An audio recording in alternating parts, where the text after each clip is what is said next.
Hello everyone and welcome to the class of AI.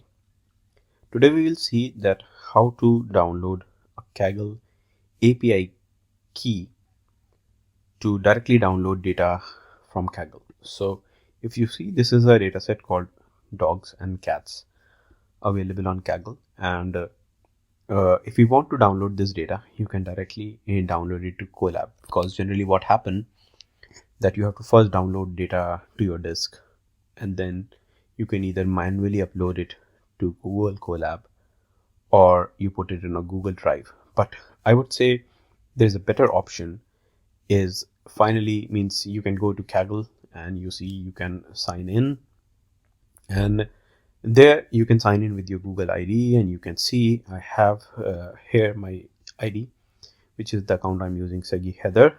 And if you see over here, you have a profile picture, and if you go to the profile picture, go to your settings, and under the settings you see it's written over here API, right? So you can do create new token.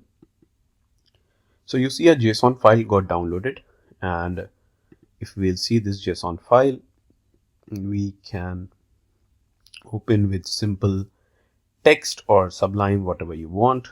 And here is my username and here is my key, right? So what I am supposed to do, I copy this key from here and I will go to Kaggle my Colab, and to download the data, what I need to do, I need to import the OS function, means OS package.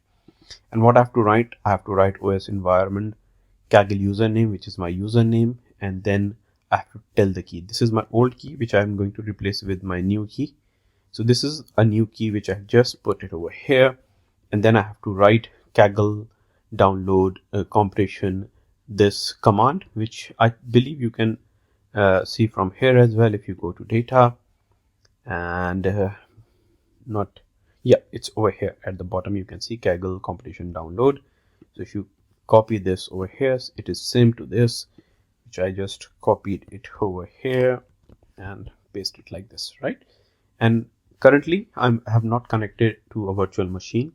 So what will happen, I just simply connect. So first of all, before connecting, I'll show you. So see, the machine is not connected to a virtual machine. Now it's connecting, and once it's get connected, see, there is no such data. But with the help of my user ID and my key which I have just entered, if I am going to run this, it will see it's downloading the data. So see, based upon the machine you are using, in the virtual machine, you see the data got downloaded in a zip format, and you simply see that if I refresh it, now the data is downloaded in a zip format, right?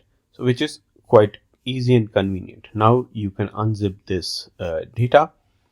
To unzip the data, what we are supposed to do, we'll see the code. So unzip data in Colab. Yeah, maybe you can use this, right? Let's see if this will work, right? So if I go here, unzip, I will have to give the path of it, copy path, and just replace this, and let's see whether it will work or not. So it's unzipping currently.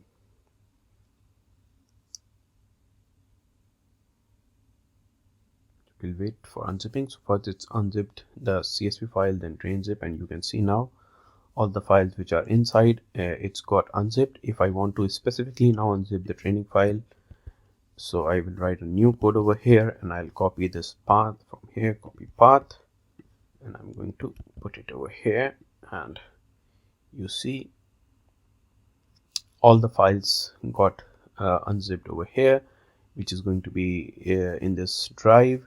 But I would say there is a better option if you can make a folder for yourself and define the path where you want to unzip the data. So now if I refresh, you see it's here, train, and hopefully you, because it will take time to show you all the files which I have just unzipped. You can see now all the files are here. So this is one of the convenient way of unzipping the data within your Colab. Thanks for watching. Thank you.